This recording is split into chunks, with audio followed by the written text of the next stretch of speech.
Prabhupada. All glories to Guru Maharaj. So Srimati has an important and urgent assignment. She has requested me to do both the hosting and the class. So please bear with me while I pull up the verse, which is, as Srimati said, 2732, and then we can begin. Meanwhile, I will, there we go. Om Namo Bhagavate Vasudevaya. Om Namo Bhagavate Vasudevaya. Om Namo Bhagavate Vasudevaya. Narayanam Namaskritya Naram Chaiva Narottamam Devim Saraswatim Vyasam Tato Jaya Mudirayet Nashtaprayeshva Bhadreshu Nityam Bhagavata Sevaya Bhagavati Uttama Shloke Bhaktir Bhavati Naishtiki. So my humble obeisances again. Vancha kalpatarubhyascha kripa sindhubhya evacha patita nam pavanebhyo vaishnavebhyo namo namaha. My very dear Vaishnavas and Vaishnavis, I humbly beg for your merciful prayers, your good wishes, your blessings, so that by your empowerment, I may be able to do something that will be truthful, beneficial, and pleasing to the Vaishnavas, Gurudev, Srila Prabhupada, and Sri Krishna. So we are in Canto 2, Chapter 7, verse number 32. I think everyone can see because it has been on the screen for a few minutes. And we will go into the verse. Gopar makhe pratihate vraj viplavaya deve bhivarshati pashun kripayari rakshuhu dharto chilindram iva sapta dinani sapta varsho mahidram anagaika karesha lilam salilam. Translation and purport by His Divine Grace A.C. Bhaktivedanta Swami Prabhupada, Srila Prabhupada Ki Jai. When the cowherd men of Vrindavan, under instruction of Krishna, stopped offering sacrifice to the heavenly king Indra, the whole tract of land known as Vraj was threatened with being washed away by constant heavy rains for 7 days. Lord Krishna, out of his causeless mercy upon the inhabitants of Raj, held up the hill known as Govardhan with only one hand, although he was only 7 years old. He did this to protect the animals from the onslaught of water. Purport. Children play with an umbrella, generally known as a frog's umbrella. Guess what that is? It's called a mushroom. And Lord Krishna, when he was only 7 years old, could snatch the great hill known as the Govardhan Parvat at Vrindavan and hold it for 7 days continuously with one hand, just to protect the animals and the inhabitants of Vrindavan from the wrath of Indra, the heavenly king, who had been denied sacrificial offerings by the inhabitants of Rajabhumi. Factually, there is no need of offering sacrifices to the demigods for their services if one is engaged in the service of the Supreme Lord. Sacrifices recommended in the Vedic literature for satisfaction of the demigods are a sort of inducement to the sacrificers to realize the existence of higher authorities. The demigods are engaged by the Lord as controlling deities of material affairs, and according to the Bhagavad Gita, when a demigod is worshipped, the process is accepted as the indirect method for worshipping the Supreme Lord. But when the Supreme Lord is worshipped directly, there is no need of worshipping the demigods or offering them sacrifices as recommended in particular circumstances. Lord Krishna therefore advised the inhabitants of Rajabhumi not to offer any sacrifices to the heavenly king Indra. But Indra, not knowing Lord Krishna in Rajabhumi, was angry at the inhabitants of Rajabhumi and tried to avenge the offense. But competent as the Lord was, he saved the inhabitants and animals of Rajabhumi by his personal energy and proved definitely that anyone directly engaged as a devotee of the Supreme Lord, need not satisfy any other demigods, however great, even to the level of Brahma or Shiva. Thus, this incident definitely proved without a doubt that Lord Krishna is the personality of Godhead and that he was so in all circumstances. As a child on the lap of his mother, as a boy 7 years old, and as an old man of 125 years of age. In either case, he was never on the level of the ordinary man, and even in his advanced age, he appeared as a young boy, 16 years old. These are the particular features of the transcendental body of the Lord.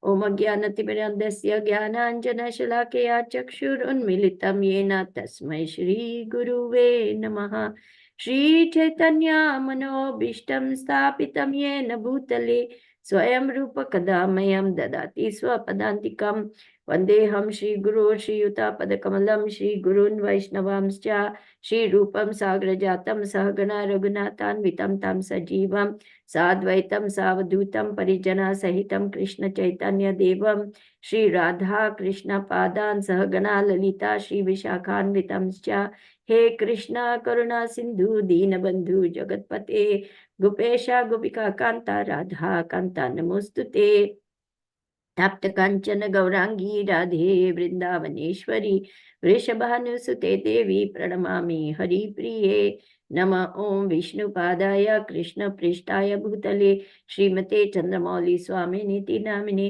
नम ओं विष्णुपादाय कृष्णपृष्ठाय भूतले श्रीमते भक्ति वेदांत स्वामिनीति नामिने नमस्ते सारस्वते देवे गौरवाणी प्रचारिणे निर्विशेष शून्यवादी पाश्चात्यादेशतारिणी जय श्री कृष्ण चैतन्य प्रभु नित्यानंद श्री अद्वैत गदाधर शिवासादि गौर भक्त वृंदा हरे Krishna Krishna Krishna Hare Hare Hare Ram Ram Ram Hare Hare. So, Srila Prabhupada begins his purport very, very appropriately, like how little children play with a little mushroom. Huh? How small is a mushroom and how light it is. Lord Krishna, even though he was only a child, he was only 7 years old, he simply lifted up Govardhan Hill like a child playing with a mushroom and held it aloft, not just on his hand, on his little pinky finger. For 7 days and 7 nights continuously without a stop. It's not like he said, "Oh, I'm tired. Let me put it down for a few minutes. Hey, residents of Vrindavan, you're going to get a little wet, but just hang in there. I need a break." Krishna didn't do that. Continuously for 7 days and 7 nights, this little 7-year-old boy held up the huge Govardhan Parbat. What is a mountain? A mountain is huge, but he held it up, and that too on the little finger of his left hand. Generally, we use the right hand, so right hand is considered stronger than the left hand. So Krishna did that on purpose to show Indra and to show everyone that, look, even with my left hand, and that to the pinky of my left hand, see what I can do. Now, if this isn't reassuring to all of us, given this warlike situation and all the problems that are going to come, just today morning I was thinking, Indo-Pak war. Is this the beginning of World War III? What's going to happen? People are going to suffer tremendously because both the countries are nuclear powers. They have nuclear bombs. So, unlike conventional weapons, nuclear bombs can cause immense, devastating damage that is not just instantaneous, killing millions of people, but also throwing nuclear reactive material into the air, into the water, into the land, everything, destroying all the environment around. And this stays in the atmosphere. It is predicted that this will stay in the atmosphere for 10 years, obscuring the sun, not allowing things to grow, leading to widespread famine, starvation, deaths, what not. So I was thinking, oh my Krishna, how devotees will survive? What will happen to devotees? How can we go on, etc., etc. And then I thought, There is a reason why I have been given this class. Because Krishna always protects his devotees. In the Mahabharata war, Arjuna, he took that terrible vow. Either I will kill Dronacharya or I will enter into the fire tomorrow. Now, that was a very, very, very difficult vow to perform because Dronacharya was not an ordinary soldier.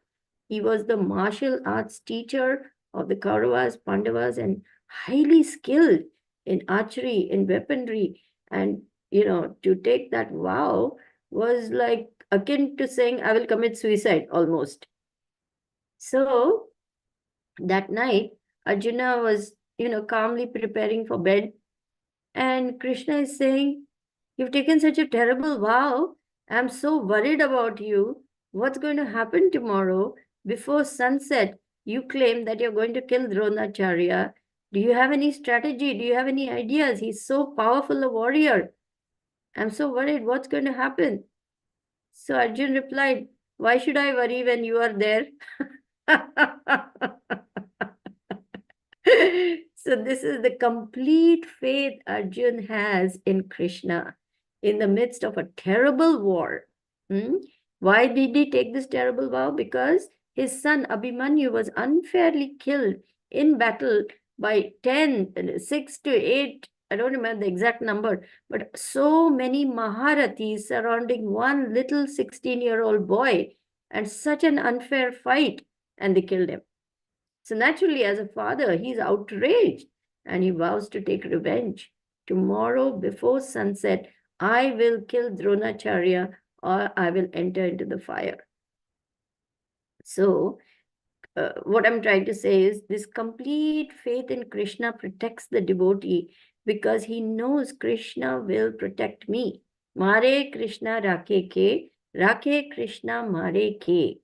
And this is not just in Vedic times, even in the most recent times, Srila Gurudev has shared that example of that devotee from, I think, Serbia to Croatia. He wanted to come, he was so desperate to reach a temple and to be with devotees. His name is Sarabadas, I think, Sarabadas. So he set off in the midst of a war. In the midst of a war, he set off to cross the border, enter into Croatia. He had his passport, his backpack, and that was it. And that passport was actually quite an old passport. His, photograph was not even so clear or anything. Enough for the police to say, go back. But he just set off for the border. And at every point, his story is amazing. He was constantly chanting, Hare Krishna, Krishna Krishna, Hare Hare, Hare Rama, Rama Rama, Hare Hare. He never stopped. He never stopped chanting even for 1 second. He continuously was chanting and he was going from village to village. One night he reached a village and it was nightfall and he started calling out, is anyone there? Is anyone there? And soon bullets were whistling past him. So he ran and took cover. Then he reached another border outpost and the police said, we are going to finish you. They threw him down on the ground and they shot at him at point blank range.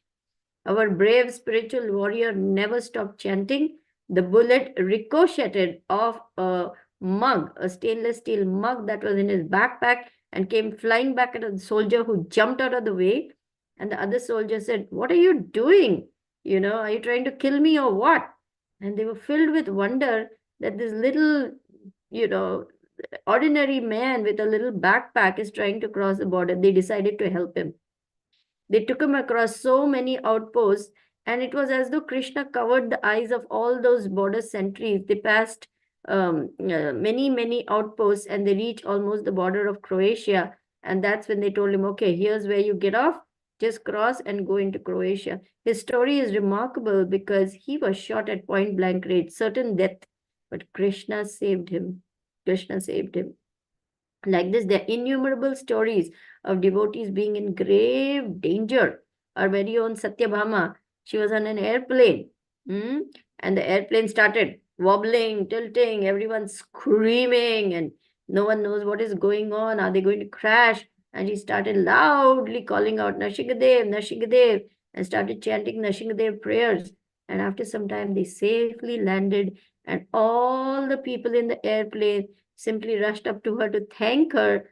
Thank you for saving us with those prayers, because she just kept on chanting to the Lord and praying to the Lord for his merciful protection. So this is the supremacy of the Lord. We don't need to go anywhere else.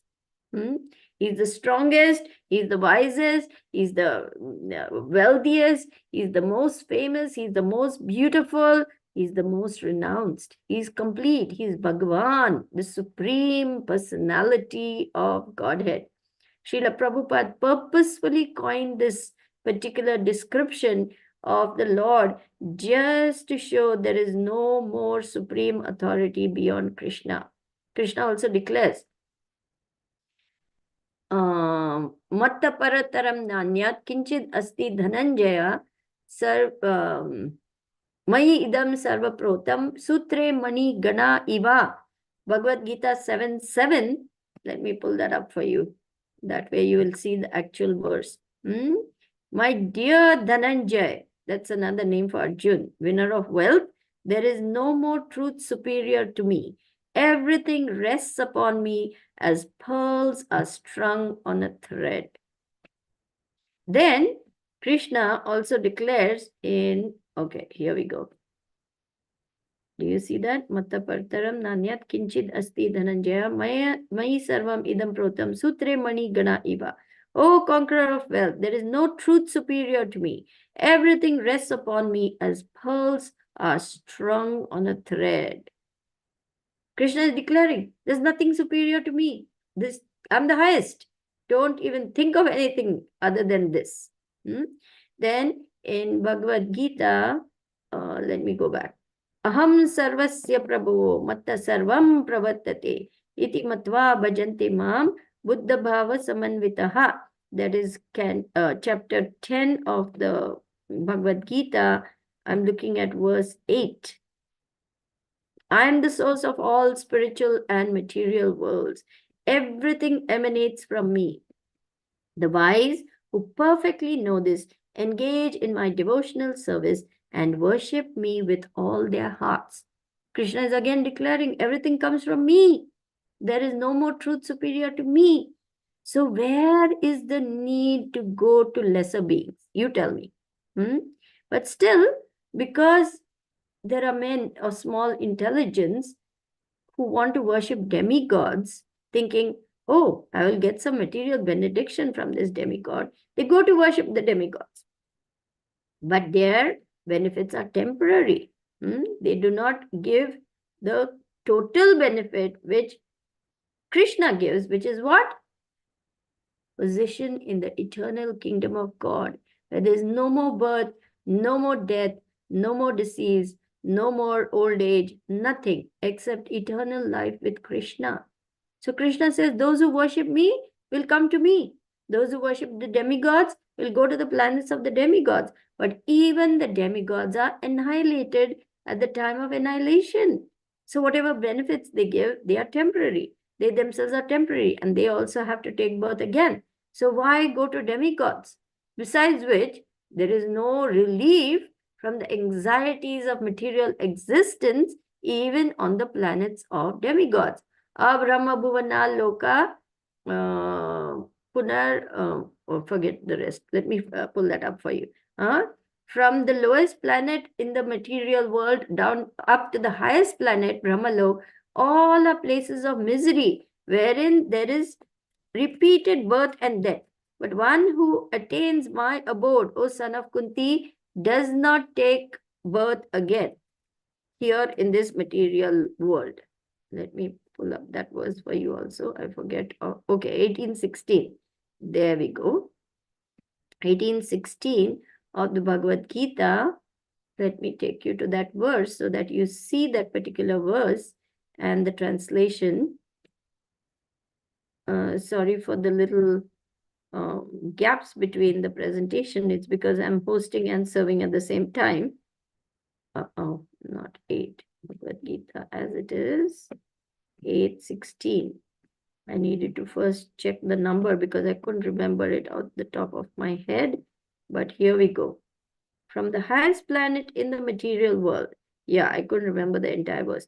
Abrahma bhuvana loka punar avartino arjuna mam upetyatu kaunteya punarjanma na vidyate. Punarjanma means repeated birth.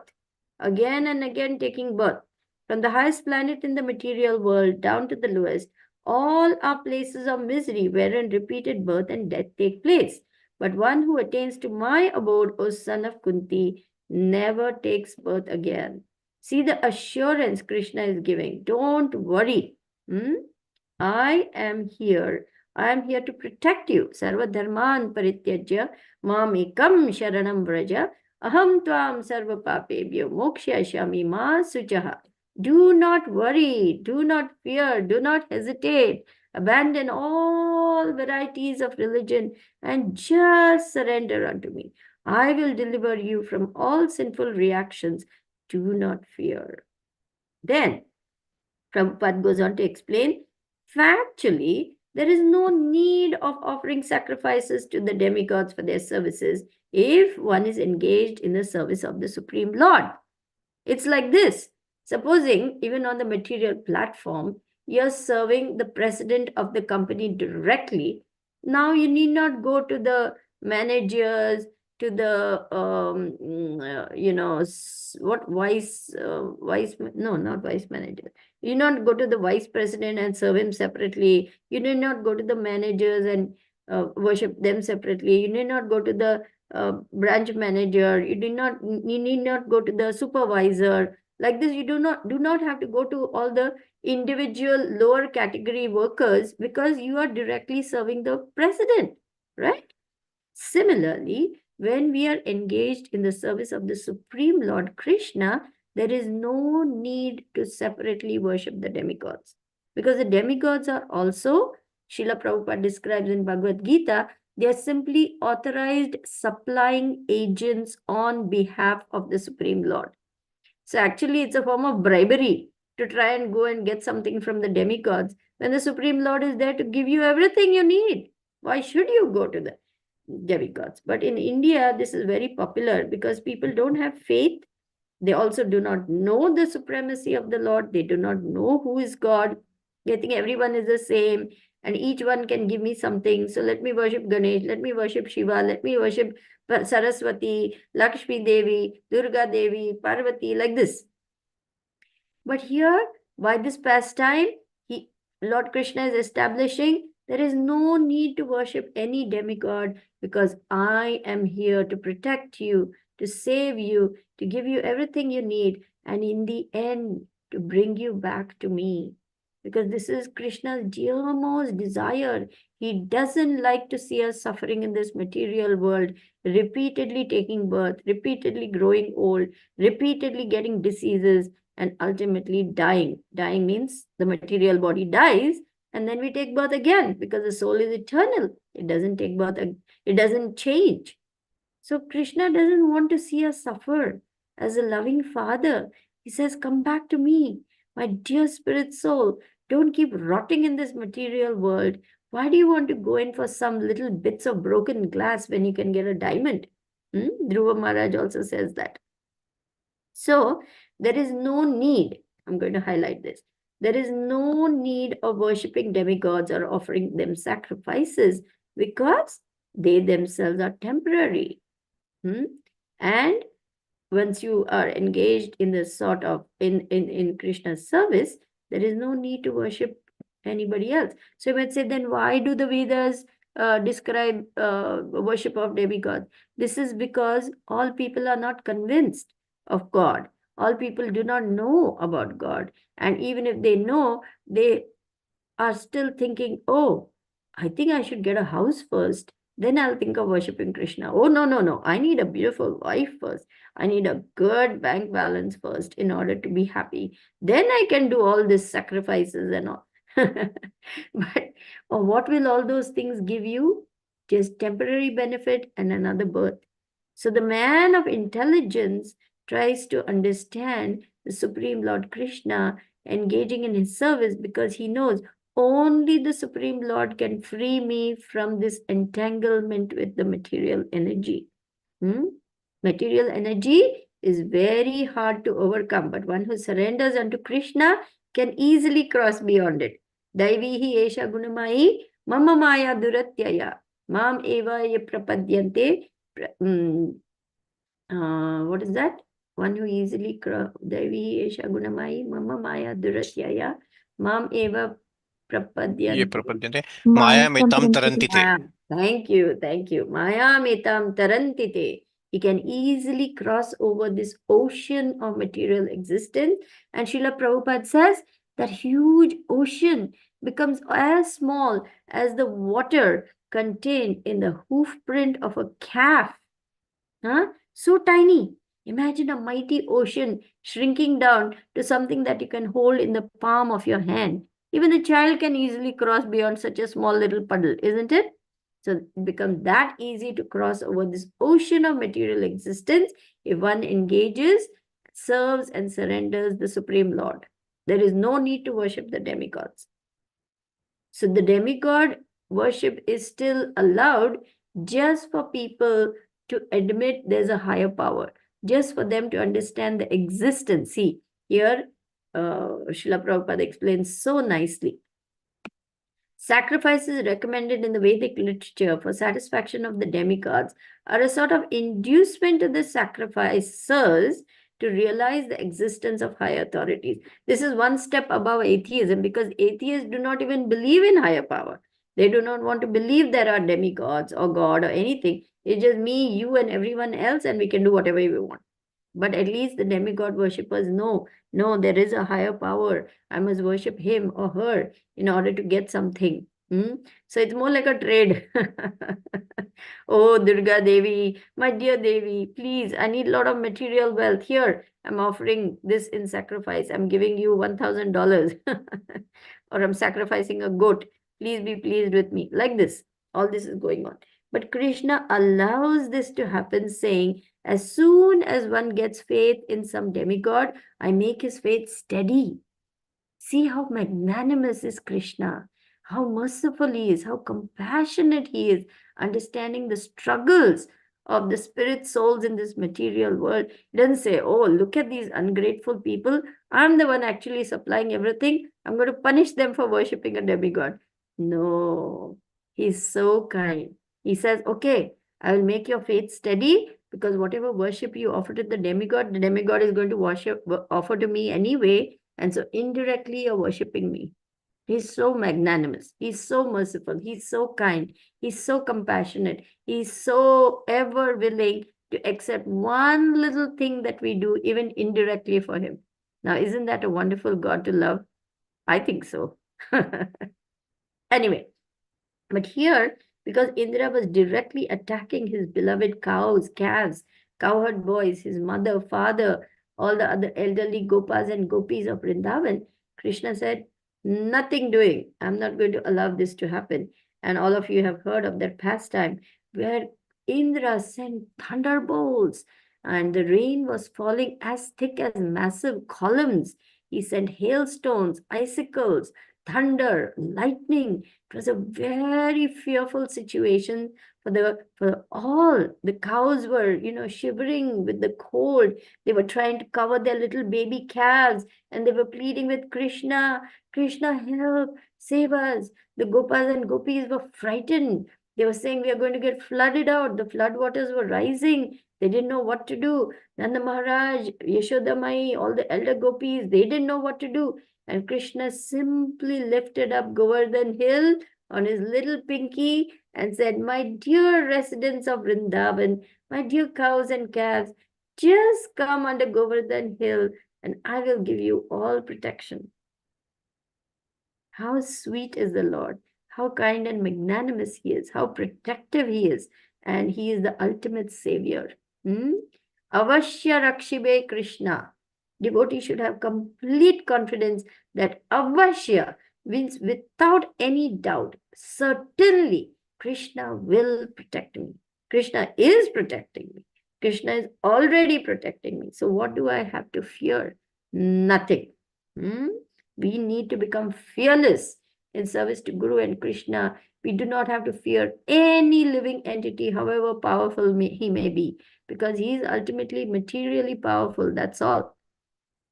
Material power is nothing in comparison to spiritual power.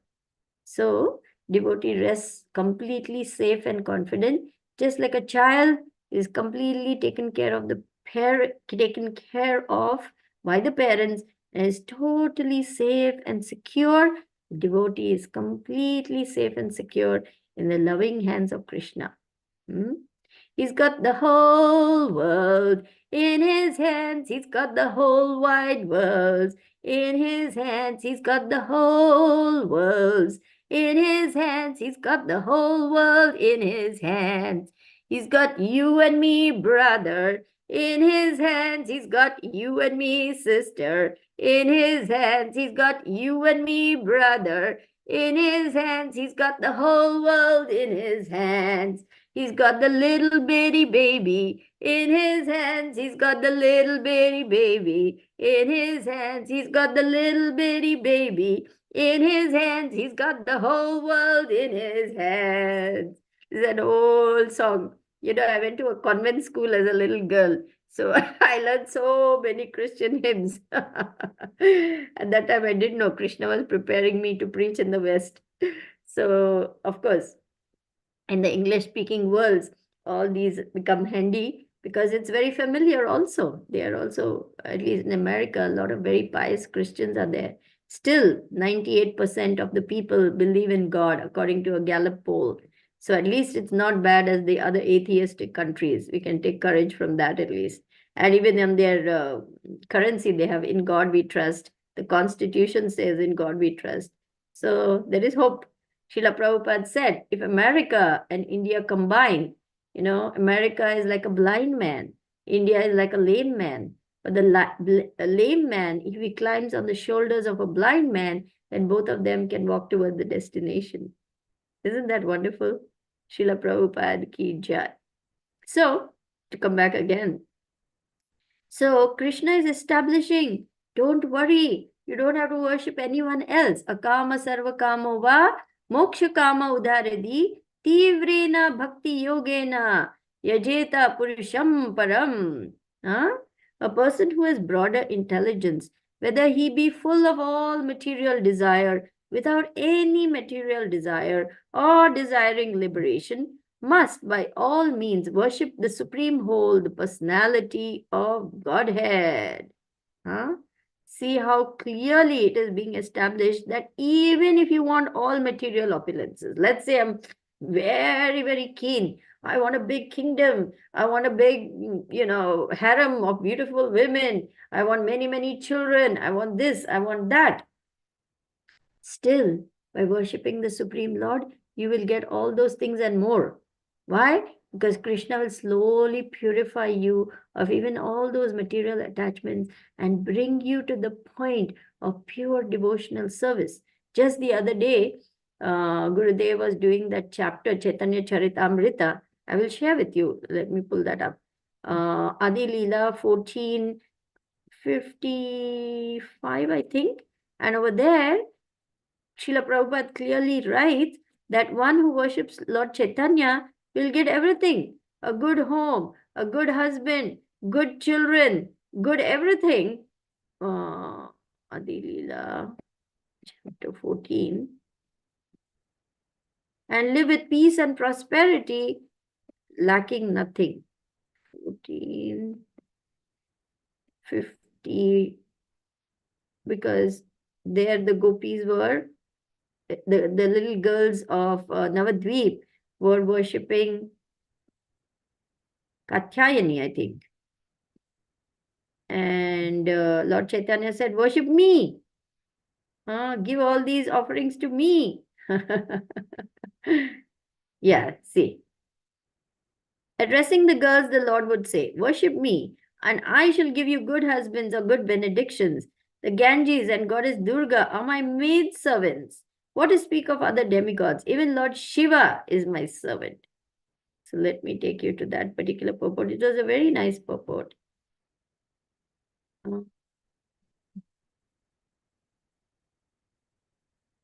Yeah. I think it is this one, if I'm not mistaken. Let me just.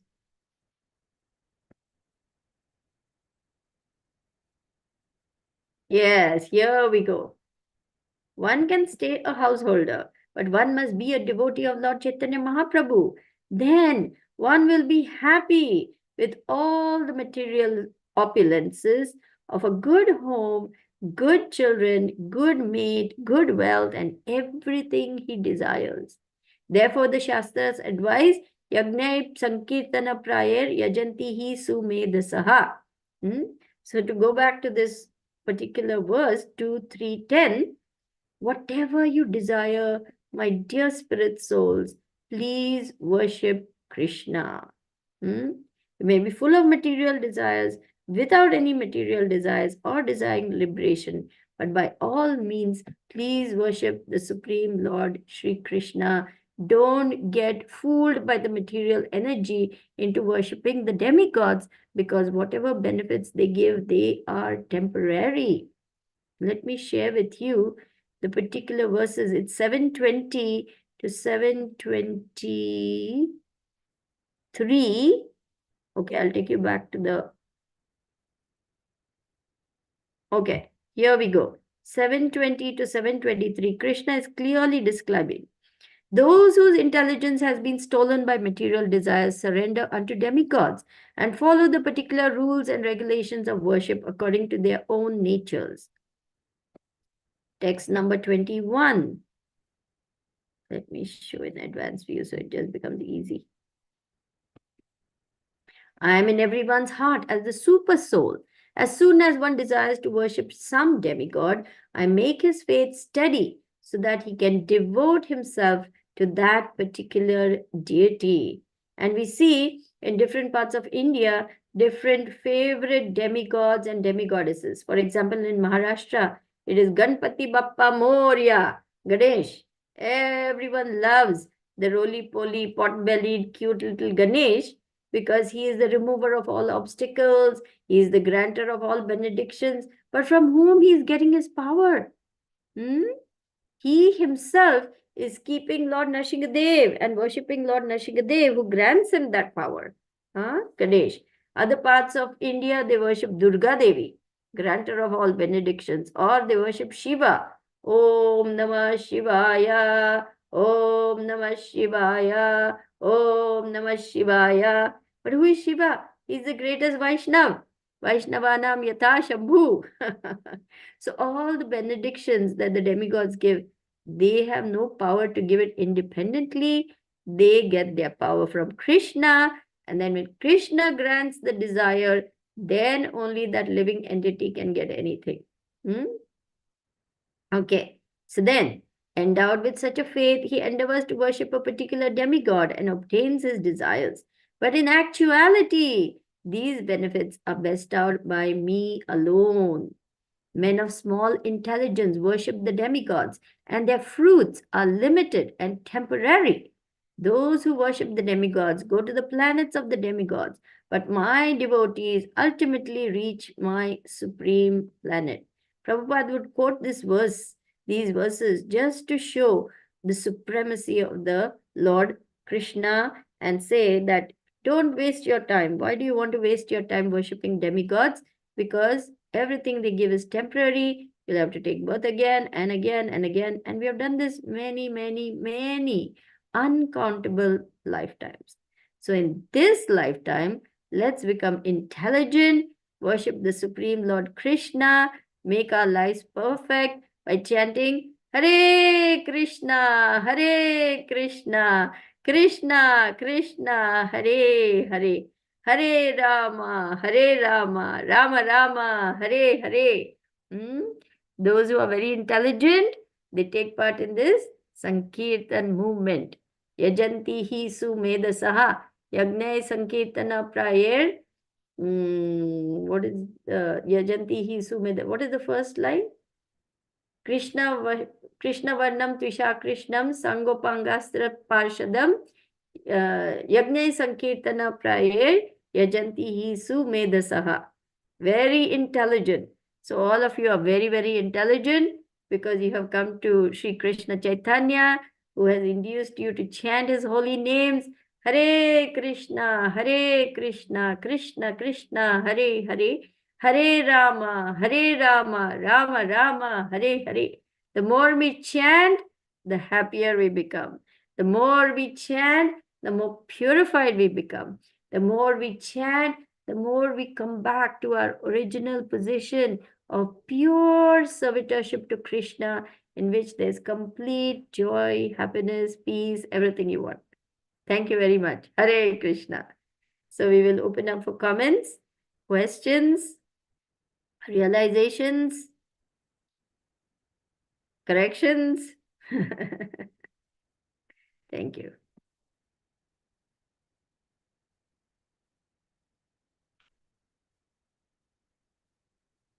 We have 17 people online. I'm going to call out all your names. Dheeraj Prabhu, Nag Santosh Prabhu, we have Soumyadatri Devi, Gauri Priya Devi, we have Nityanand Balaram Prabhu, we have Neeti, we have Amrita Sundari, Srimati, Rohini, Raghupati, Dr. Jani. Now I don't know who is that. Dr. Jani, welcome to our daily class. His Holiness Chandramauli Swami Guru Maharaj Ki Jai. We're so happy you're here. Thank you for joining the family. And we have Hare George. Krishna Mataji, thank you. I enjoyed your lecture. Thank you very much for encouraging me, Prabhu. Glad to have you with us. Then we have Raghupati, we have Rasavilasini, we have Bala, we have Divya, we have Rajajana. Everyone all coming together to glorify Srimad Bhagavatam by either hearing or by chanting. It's same. Devotional service doesn't mean that one must only speak the Shastra. Even by simply hearing the Shastra, Shravanam, which is the first step, we are performing devotional service. Okay. I don't know who raised their hand first, but just because Dr. Jani is new, he's our guest, we will ask him to go first. Is that okay, Rasa? Okay. No, I think Vilasini Mata was the first one to raise a hand. Let us go first, then I will come next. Okay. See how It's okay, gracious. Prabhu, This is please called go ahead. etiquette. You're such a gentleman. Thank you very much. Okay. So, Rasa Vilasini, go ahead. Hare Krishna, Mataji, please accept my humble obeisances. All glories to Srila Prabhupada. All glories to Gurudev and assembled devotees.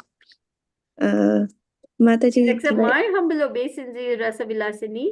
All glories to Srila Prabhupada. All glories to Guru Maharaj. All glories to you and all the Vaishnavas. Hare Krishna, Mataji. Mataji, actually, I was asking, that's a big question. So, how to get rid of pride? Like when someone praises saying, "Oh, Mataji, you are doing service so nicely, you did this and that." At that time, Mataji, instead of feeling humble, we start thinking, why is this happening? I know I don't want to take this and I don't want to accept this. Why does the Lord put me in such a situations where pride and envy arise in me? I also heard an answer from someone that if this happens, we should pass it on our Guru Maharaj or Srila Prabhupada. But even then, while passing it on, the mentality inside is still like, yes, somewhere deep down, I did this. So, Mataji, I am so fallen. Sometimes I feel, when will this go away? I try so much to avoid it, but still these anarthas keep coming back. How to truly work on this, Mataji, so how to deal with the situation, not artificially, but in a way that from within, those genuine feelings come that we are nothing. Very nice question. Yes, there are several facets to your question, so I will take them up one by one. See, first and foremost, to get purified is a process. We should not become impatient. We should be understanding that this is going to take some time. The highest degrees of devotion are developed by slow degrees, perseverance in practice, theistic conduct, scriptural study, and constant endeavor for self-realization. You remember? Guru Maharaj often quotes that Brahma Samhita verse 559. So, we must be patient. Utsaha, dhairya, nischayat. We must be enthusiastic, must be determined, but we must also have patience with ourselves. We must be compassionate to others. Yes, I'm full of anarthas. Yes, all these dirty things are there, but we shouldn't, beat our breasts and say, "Oh, what a terrible person I am." Because you know what? That's why we're here. If we were perfect, we would be in the spiritual world. So we are all in the rehab program. We are all in school, and we are at different grades. Somebody's first grade, somebody's second grade, somebody's third grade. And that's all right, because we are going to go on. We are going to progress. I may be now in kindergarten, but slowly, as I acquire the qualifications to move to first grade, I will. So that confidence must be there. Utsaha, dhairya, nishcha. So we must have confidence in the process, confidence in the spiritual master, confidence in this wonderful process of bhakti, that yes, I'm very small, I'm very lowly, I'm just a little ant, I'm very weak also and full of anarthas, but surely by mercy of my wonderful Gurudev, I will make progress. That's one. Second, devotees' appreciation is Krishna's appreciation. My mentor told me this when I would report to her on different activities, and I would say, devotees are saying this, saying that. So she would say, devotees' appreciation is Krishna's appreciation.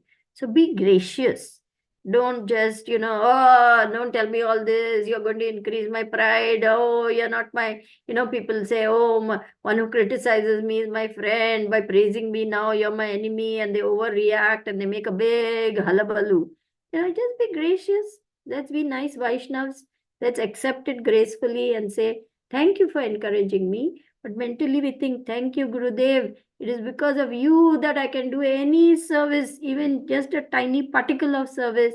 It is only your mercy. So internally, we pass it on to our Gurudev. And yes, because we are contaminated, we may feel, actually 5% it's me. Gurudev 95 and 5%. We may feel like that because we are not pure yet. But the time will come when we will be free of that pride, because we will see, I cannot do all this, what is happening. It is Krishna who is the doer. It is Krishna who is doing everything. I cannot do all this. What strength we have, what qualifications we have, what intelligence we have, nothing. So it is Krishna. So when we slowly come to that realize, oh my God, all this is happening because of Gurudev's mercy. I cannot do all this on my own.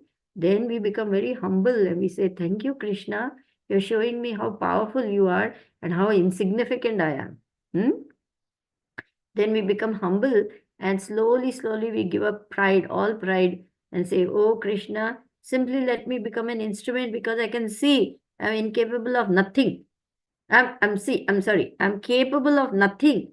I'm completely and helplessly at your mercy, because with one little switch of the material energy, I can become paralyzed. I can be dead. Anything can happen any moment. Any moment. Within seconds, our lives can change. You can get a stroke. You can get in an accident. You can get hit by anything. So just imagine how helpless we are and how dependent on the mercy of the Supreme Lord. So when we become conscious of all these different facets of the material energy, how the things are happening, how Gurudev's mercy is flowing, then we realize, oh my God, I can do a thing. It is only because of empowerment I'm able to speak. It's only because of empowerment I can travel. It's only because of empowerment that all these arrangements are happening. On my own, I cannot do anything. So slowly, slowly, slowly, we will become extremely humble, knowing that we are completely helpless. Is that all right? Thank you so much, Mataji, for enlightening answers. And I need your blessing so I can work on it. Thank you so much. You pray for me, I'll pray for you. It's a deal. Pray for me also. I'm in the same boat. Thank you, Das. I'm looking forward to coming. My dear brothers and sisters, I'm so happy to inform you that by Guru Maharaj's mercy, Anand Jagannath Prabhu and Rasa Vilasani have magnanimously offered their abode for this lowly servant to come and creep in with her tail between her legs like a little dog. Haribo! We would love to serve you, Mataji. I don't know, maybe 2 days and you'll get fed up and say, oh my God, why did we take this on? We'll see. I promise to be a good girl as much as I can. So it would be nice to see everyone on the camera. If you can open up your videos and share your beautiful visage with all of us, that would be so nice. So Dr. Jani, would you like to go next? Yes, Mataji. Unfortunately, there is some glitch at the last moment, and I was not able to open up my camera. I'll keep trying. Sure. Yeah. So first of all, thank you so much for welcoming me in this congregation. And I really enjoyed your lecture very, very much. And the devotion that kept pouring from each and every of your word, I mean, it was really a pleasure to listen to. And I would second one of the comments by John Prabhu in the chat that your enthusiasm is really very, very contagious, like a small girl. And you are when you talk about Krishna and Krishna's leelas, you get so excited that you pass on that excitement to all of us. So thank you very much for that, Mataji. Thank you. I didn't have a question, and I'm sorry, but I'm the kind of person who balances appreciation with criticism. So sometimes you might hear some critical comments from me as well. So please don't Welcome. mind. Yeah. No, you are my true friend. You'll help me improve. Yeah. So I had actually two comments on what we discussed today, not personally on what you said, but what we discussed today. So point number one, and this is of course my own personal opinion. I could be completely wrong. So when we talk to a congregation of non-Indian devotees, it is my opinion that usually because they have not been exposed to the Indian spiritual sciences or the methods, usually they don't know about demigods, right? So because of the excellent preaching that Prabhupada and his disciples have done all across the world, they might be exposed to ISKCON directly, and they must have first come to know about Lord Krishna rather than knowing about Lord Shiva or Lord Ganesha or Lord Indra or somebody else, right? Correct. So my uh, just my opinion, as I said, is that sometimes when you talk to them too much about demigods and the importance of not worshipping them, they actually get confused because they have to first go and find out who Indra is. So they have to go and find out first who Ganesha is and first who Shiva is. And then, so I mean, this is the kind of feeling that I had when I was first reading Srila Prabhupada's Bhagavad Gita. And he had spent tens of paragraphs explaining about the Mayavadi philosophy and why it is wrong and why we should not be following it. And I was like going around in circles trying to understand what is this Mayavadi philosophy. So first of all, let me understand that, and then I will understand why I shouldn't be following that. So it was kind of more of a diversion for me because I was trying to understand Krishna from Srila Prabhupada's purports, but those same purports were also confusing me because they were talking so much about Mayavadi philosophy, which I didn't know about in the first place. So this was just one observation, and my second observation was that when we talk, and especially in with ISKCON devotees, when we emphasize so much about not worshipping the demigods, again we should look at this in its entirety and in the rightful understanding, right?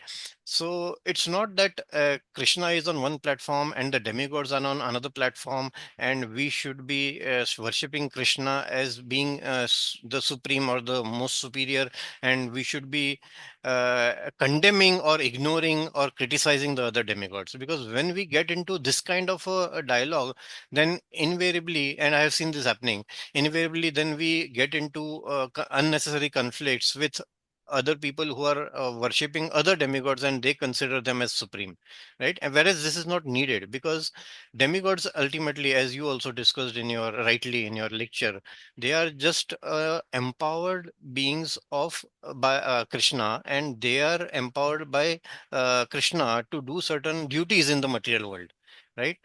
In certain episodes like the one that we discussed today, you may see that Indra is shown to be so arrogant that he is going against the Lord. But usually that is just again a Krishna's Leela. I mean, in actuality, Indra or Ganesha or Shiva, they are not like envious of Krishna, or they are conflicting with Krishna, or they are denigrating Krishna, and they are saying that, oh, you don't worship Krishna and you worship me. In Bhagavad Gita, you will find hundreds of pages where Krishna will be very boldly saying that you don't worship any demigod and worship me, because he is giving the rightful knowledge. But in no other demigod's words you will ever see that any demigod will have the audacity to say that you don't worship Krishna and you worship me. That never Right, happens, because the right, demigods are, they are elevated beings who know what is their rightful place and their duty versus Krishna, right? right. So while we should not definitely worship or offer sacrifices to the demigods, because that would be such a waste of time, at the same time we need to respect them in their rightful position as devotees of Krishna, just as you rightly said that Shiva is the biggest Vaishnava.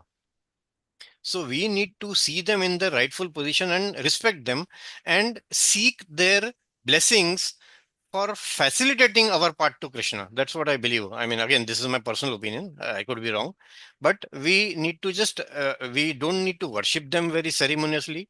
We don't need to perform rituals. We don't need to perform sacrifices for them. We don't need to perform yagnas for them. That is perfectly right.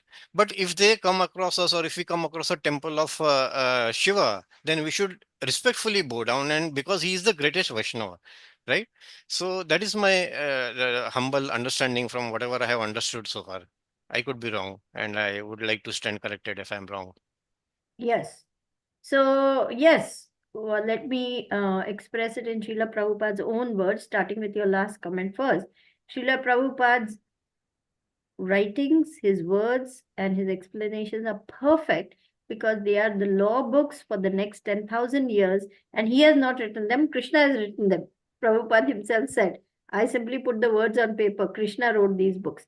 Why is Prabhupada taking such pains to describe so much about demigods, so much about the impersonal Mayavadis? Because he is thinking of the world for the next 10,000 years. And he's not just writing for foreigners or for Indians or for this section or that section. He's writing for all humanity to benefit. So he has to cover all angles and he has to make everything very clear. So therefore, Prabhupada gives extensive purports about, impersonalists or Mayavadis or demigod worship, etc., just to make everything very, very clear with no ambiguity whatsoever. That's one. Srila Prabhupada's writings are therefore perfect and complete. Now, Srila Prabhupada himself said, we do not disrespect the demigods. We offer all respects to demigods. In fact, you will see devotees of Krishna, Hare Krishna movement, whenever we come across a demigod temple, we go in and we offer respects to Lord Shiva, to Lord Ganesh, to Saraswati, to Parvati, whoever is that demigod or demigoddess. But we bow down from the right side. Because the left side is only for the Supreme Personality of Godhead. So we go the other way, we offer obeisances. So the right side of our body is facing the altar, and the left side is still there for Krishna, like that. So Prabhupada said, what to speak of a demigod? Vaishnav does not disrespect even an ant. He's so cognizant that the super soul is there in each and every one. And the demigods are very powerful devotees of the Lord. They have reached that exalted position because of their deep devotion to the Lord. Even you can become Brahma. See, you as a living, and you means you, me, everyone, we have 50%, 50 of the qualities of Krishna. That's about 78%. So if you acquire all these qualities in perfection, right now we have very minute amounts of these 50 opulences, 50 qualities. But once they are in full, you can become Brahma. Yeah, it's possible. Perfection of life. But we don't want to become Brahma. We don't want to be demigod. We want to go back to Krishna, even as a blade of grass. So devotee is not interested. But because these demigods still have material desires, however exalted they are awarded these positions because they are devotees and they can carry out these important functions just as any institution, organization needs people to manage it. This universe needs people to manage it. So therefore, you have Varuna, the god of the ocean. You have Indra, the god of rain and thunder and lightning and water. Then you have Surya, the sun god. You have Soma, the moon god. You have Durga Devi, the goddess of the material world, like this. So they are simply in charge of the various departments, and they are authorized supplying agents on behalf of the Lord. So, I hope I've answered your comments that why Srila Prabhupada wrote extensively. You're absolutely correct. He wrote it because he wanted complete clarity on each and every aspect of spiritual knowledge. And you're also correct. The foreigners are so lucky. Huh? They didn't know anything, and now they're getting the straight, pure knowledge without any confusion. They can simply take to Krishna consciousness. Srila Prabhupada ki jai. Yay. He came to save the world. He literally came to save the world. So they may not even know about demigods. They have to figure it out. But once they come to know Krishna is the highest and Srila Prabhupada is giving the highest, they will not get fooled into demigod worship as we might, because we are from India and we may have, this Kul Devi is there for so many generations. Now, wherever I'm traveling, so many Indians, twice, thrice, I have come across Indians asking why we should not worship demigods. They have been in our family for so many generations. Why we should not worship them? So that thing is there because we know. They say half knowledge is a dangerous thing. So like that, True. because we have some knowledge, but not full knowledge, we are in a Yeah. more difficult position. Right.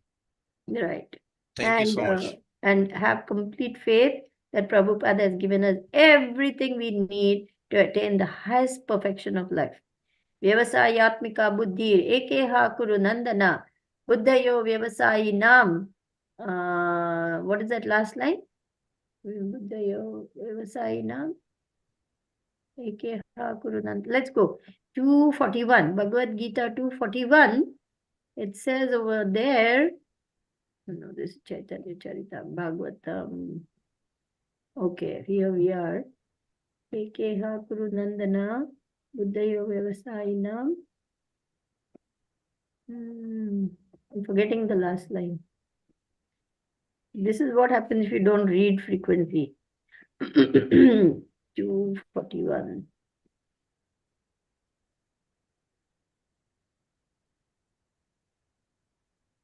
Bahushaka. Okay. I said the third line, fourth line as the third line. Bahushaka hi anantascha. Vyavasayatmika buddhir ekeha kuru nandana. Bahushaka hi anantascha buddhayo vyavasayinam. Those who are on this path are resolute in purpose and their aim is one. O beloved child of the Kurus, the intelligence of those who are irresolute is many branched. And see the very first line of the purport, how powerful it is. A strong faith that by Krishna consciousness, one will be elevated to the highest perfection of life is called Vyavasayatmika intelligence. The Chaitanya Charitamrita Madhya Leela states, Shraddha Shabde Vishwas Kahe Sudrida Nishchaya Krishna Bhakti Kaile Sarva Karma Kritahaya. Faith means unflinching trust in something sublime. When one is engaged in the duties of Krishna consciousness, he need not act in relationship to the material world with obligations to family traditions, humanity, or nationality. Fruitive activities are the engagements of one's reactions from past or good deeds. When one is awake in Krishna consciousness, he need no longer endeavor for good results in his activities. When one is situated in Krishna consciousness, all activities are on the absolute plane, for they are no longer subject to dualities like good and bad. The highest perfection of Krishna consciousness is renunciation of the material conception of life.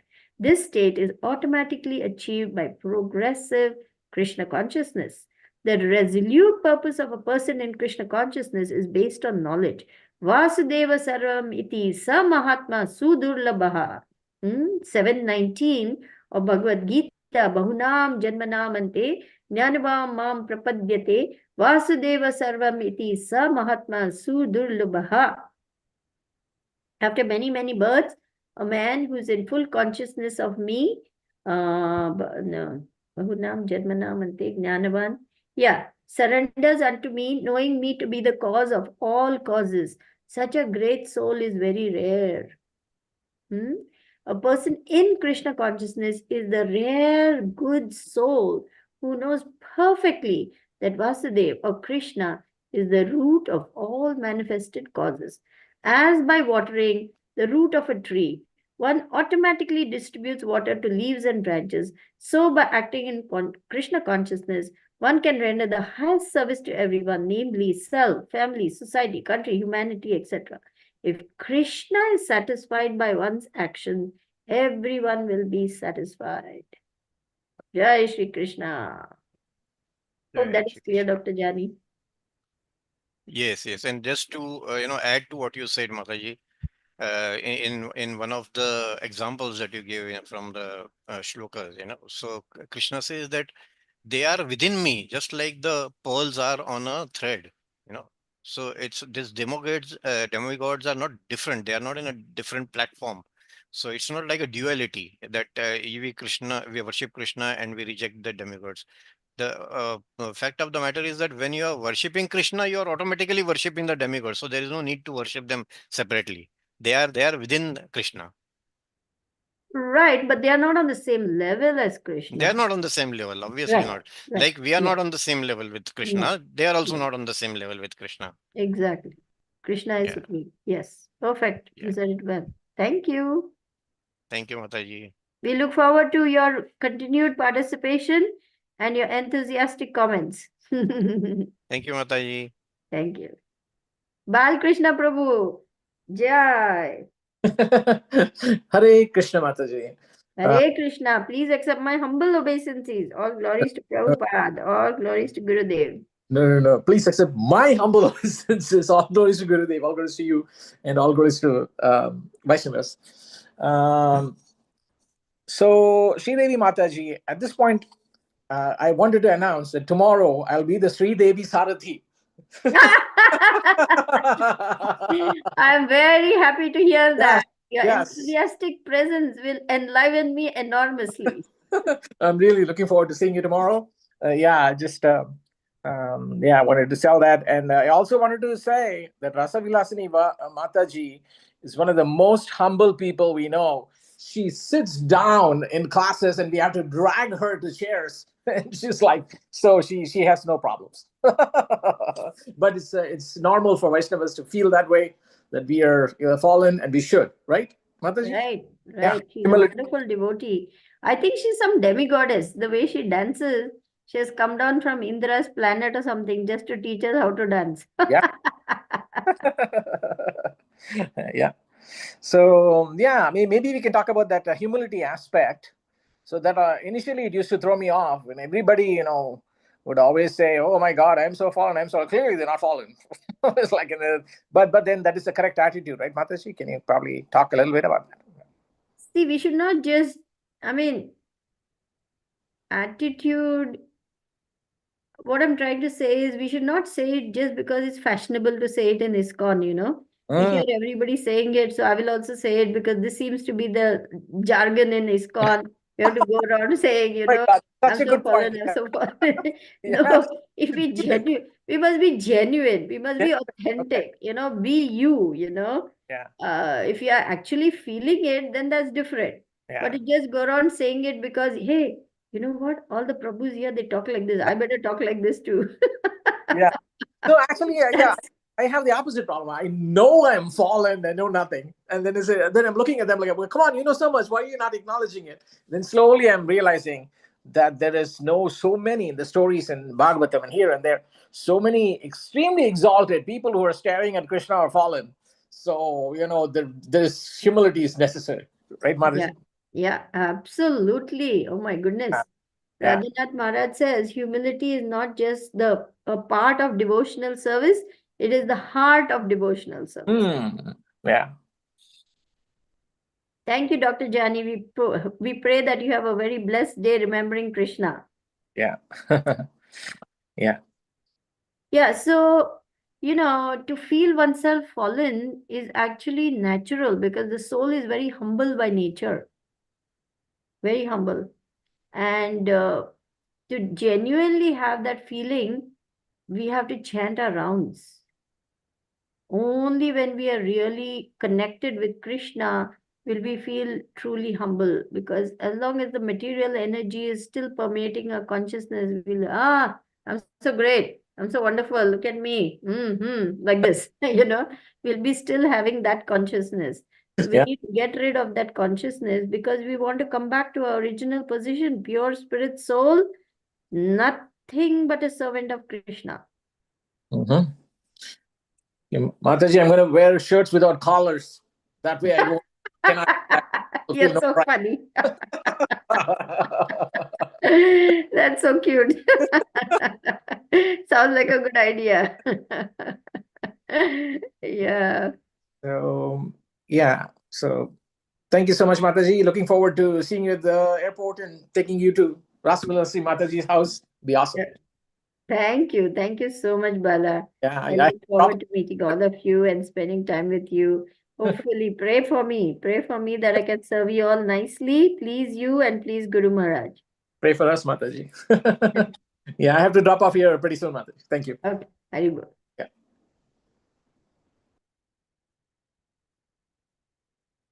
Hare Krishna. Hare Krishna. So anybody else would like to share their realizations or say something? This is such a, yes, Gauri Priya, go for it. Hare Krishna, please accept my humble obeisances. All glories to Srila Prabhupada, all glories to all Vaishnavas. Thank you so much. Yeah, true. When you are given the lecture, then it is coming from the heart. And when it is coming from the heart with love, today I was listening also Radhanath Swami Maharaj, he was saying about the intentions. If they are without the mixture of false ego, of course, I understand that. But the thing is that the love is prevailing. That's why whatever you're giving, so it is coming directly to the heart and it becomes sweet. But the most important is that the relationship with Krishna are coming.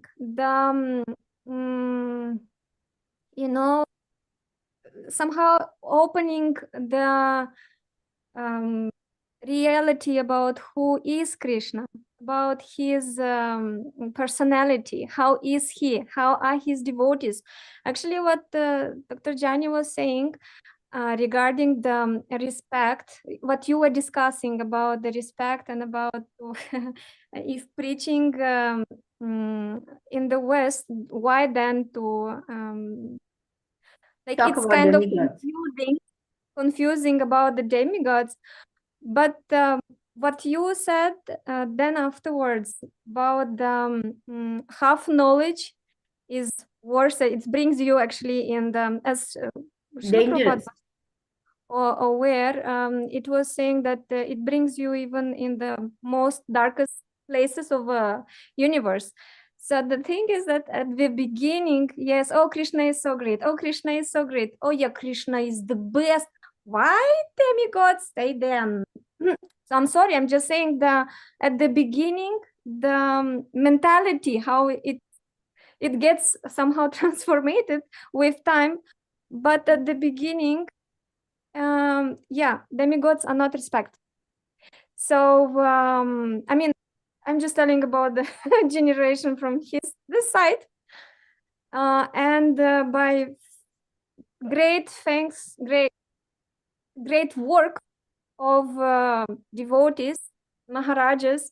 I remember one time one devotee, he was telling about Indradimna Swami Maharaj, he was bringing his group of devotees around, I don't know, around the holy places, and there was a place with Shivji, I think.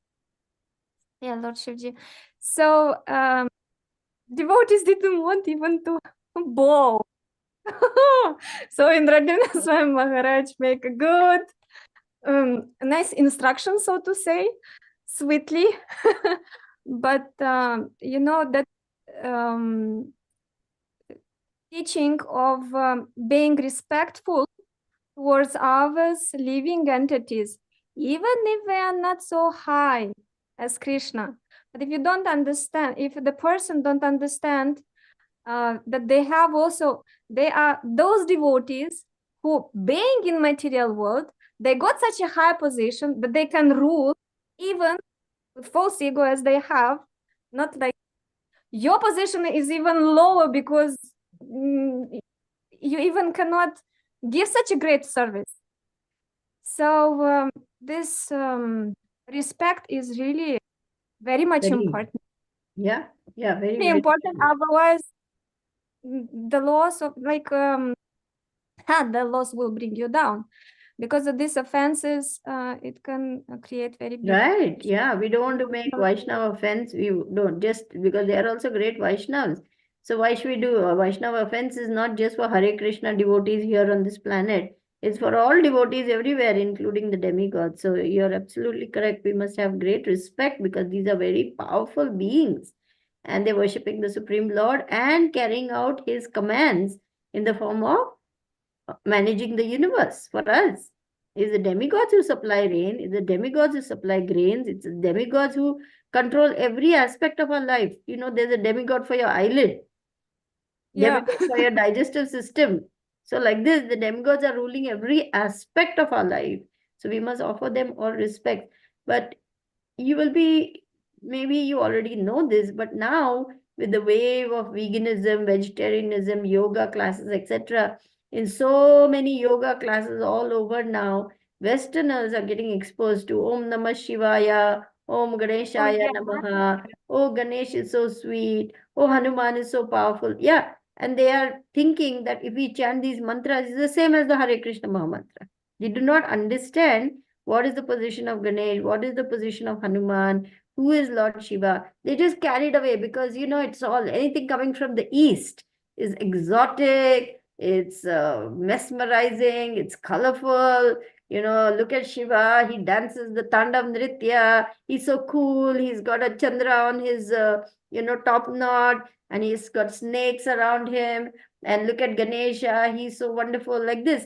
And so they may not understand that these are just demigods. They may even be persuaded that this is a god and you can worship. This is why Prabhupada has given us complete understanding through his books. My books are the law books for the next 10,000 years, and my disciples should know these books like the back of their hand, just like the lawyers know their law books. Prabhupada said, my students should know these books inside out, basically. That was what he was trying to say. So how much we have to study all these books, that is one thing. And we must know for certain that Prabhupada has given us everything in his books. Yes. Very nice comment. Thank you. Thank you. Thank you very much, Gauripriya. So anyone else would like to say something, share something, ask any question, speak your realization? Now is the time. Carpe diem. Seize the day. I think John will like that because he's a dramatist. Yes, John. King Dashrath.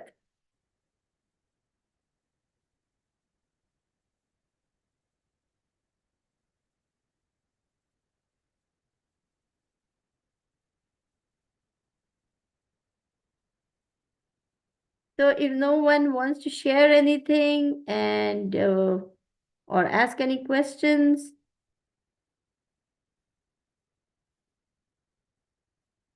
well, maybe I can just ask a quick question because Guru Maharaj was asking me this question. He said, what did Dheeraj Prabhu write to you? Because I forwarded the text. Dheeraj Prabhu, what's happening in India with the war with Pakistan? Can you just give a quick update?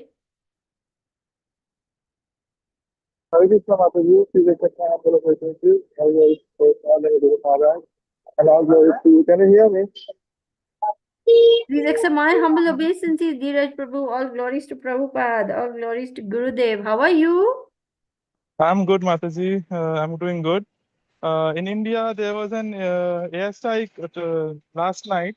So, else that everything is okay here. Today evening, there will be an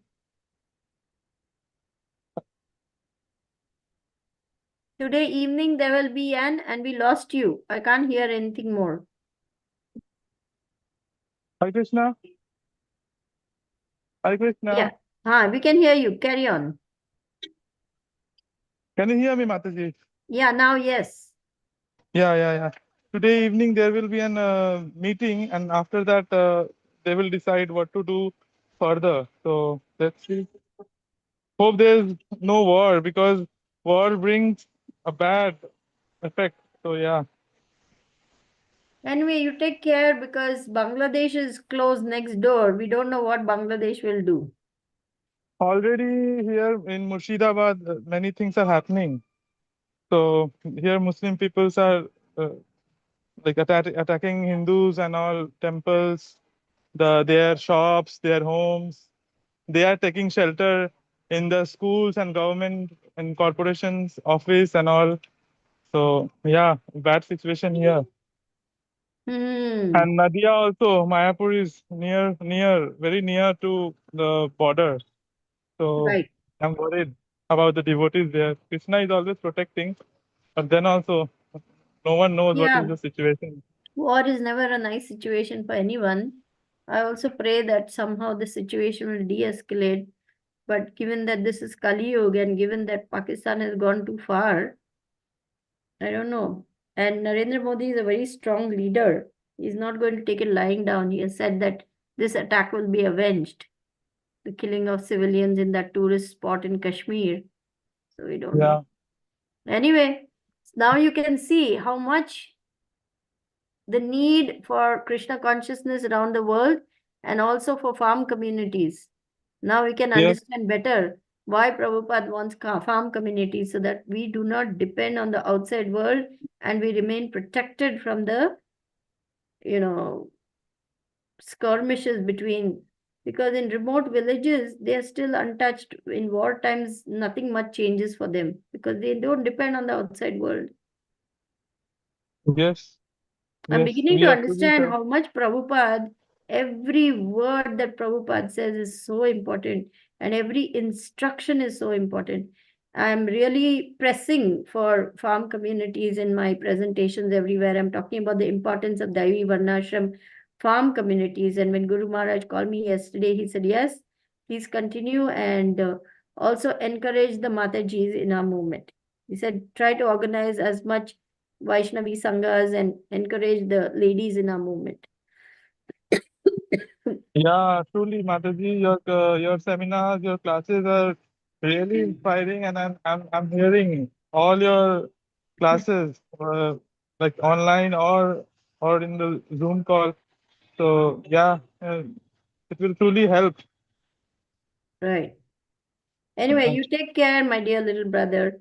Let me now offer my obeisances to you and to all the Vaishnavas and Vaishnavis. Vancha kalpatarubhyascha kripa sindhubhya ivacha patitanam pavanebhyo Vaishnavebhyo namo namaha. Srila Prabhupada ki jai, Guru Maharaj ki jai, Ananta Koti Vaishnav Vrinda ki jai. God Premanande, Hari Hari. Hari Bol. Okay, Thank you so much, thank you all. Mataji. Thank you so much, Sridevi Mataji. Hare Krishna. Thank you very much, Mataji. Hare Krishna. Thank you for the class today. It's really